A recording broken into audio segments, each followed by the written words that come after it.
Здравейте на всички! Аз съм Илана Коджабашева и добре дошли в канала на Jim Beam, където днес ще си говорим за хранителните добавки за стави. Нека да започнем първо какво всъщност представляват хранителните добавки за стави. Това е общо обозначение на веществата, които по своя механизъм на действие подпомагат функционирането на ставите. Също така подпомагат и за намаляване на болката в ставите, както и за сковаването на тялото. А в случай на нараняване могат да ускорят процеса на заздравяване и възстановяване на организма и следователно да се върнем по-бързо към ежедневието и към спорта. Какви видове хранителни добавки за стави има? Делят се на еднокомпонентни и многокомпонентни. Еднокомпонентните са отделни вещества, които се използват в комбинация за постигането на максимални резултати. Сред най-често срещаните са градивните вещества, които изграждат масата на хрущяла. Такива вещества са, например, хидролизиран колаген и колаген тип 2. Към еднокомпонентните вещества можем да включим и такива, които имат противовъзпалителен ефект и облегчават болката. Това са, например, МСМ, омега-3 масни киселини или пък билки с противовъзпалителен ефект. Също така, например, витамин С, който подпомага за правилната функция на хрущялите, костите и образуването на колаген. От отделните вещества може да си направите своя собствена хранителна добавка за стави.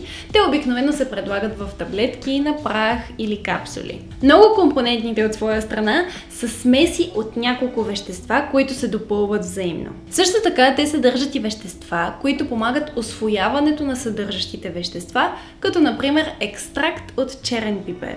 Поради механизма си на действие, качествените хранителни добавки за стави трябва да съдържат 3 доказани вещества – глюкозамин и хидроитин сулфат, както и МСМ. Други вещества, подпомагащи здравето на ставите, включват екстракт от индийски тамян, който подпомага намаляването на болката в ставите, както и тяхната подвижност. Куркумин, за който също се счита, че има противовъзпалителен ефект.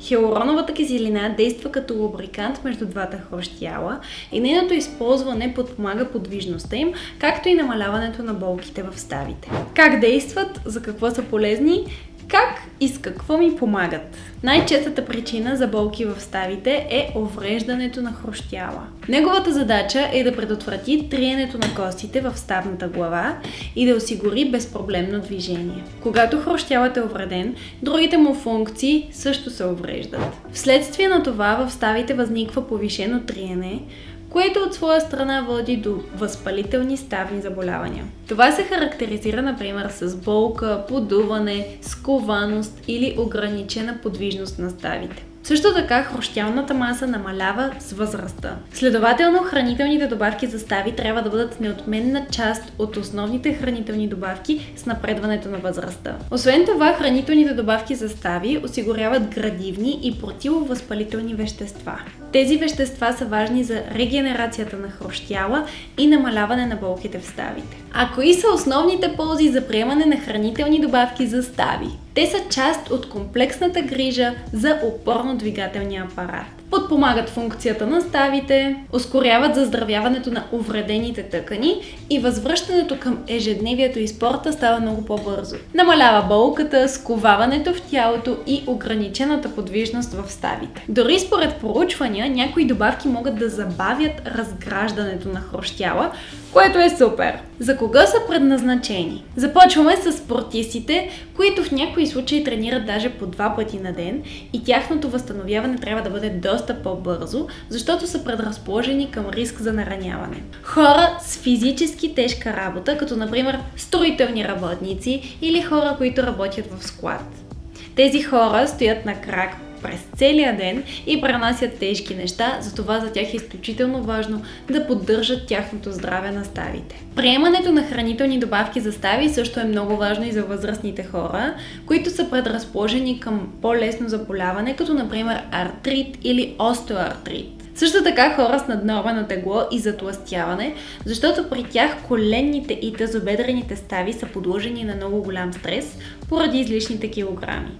Те са предразположени към заболявания, затова е много важно да приемат добавки. И последно, хора с генетична предразположеност към ставни заболявания. Как и кога се приемат. За постигане на желания ефект е желателно хранителните добавки състави да се приемат всеки ден в продължение на няколко месеца до няколко години. Първият значим ефект трябва да се усети след около 2 месеца прием на такива добавки. Може да приемате комплексни хранителни добавки с подходящ състав или да направите свои собствени от еднокомпонентни вещества. И за финал ще споделя за ефективните дози на отделните вещества. Глюкозамин сулфат 1500 мг, хондроитин сулфат 1200 мг, МСМ 3000 мг, хидролизиран колаген 10 грама, колаген тип 2 40 мг, витамин С между 60 и 200 мг, омега-3 масни киселини от 250 мг, като може да се увеличи до 1 до 3 грама. Индийски тамян от 2400 до 5400 мг, куркумин 1500 мг и хиалуронова киселина от 80 до 250 мг. Това беше от мен, надявам се да ви е било интересно, полезно и да не забравяте да си взимате хранителните добавки за стави. Хубав и усмихнат ден!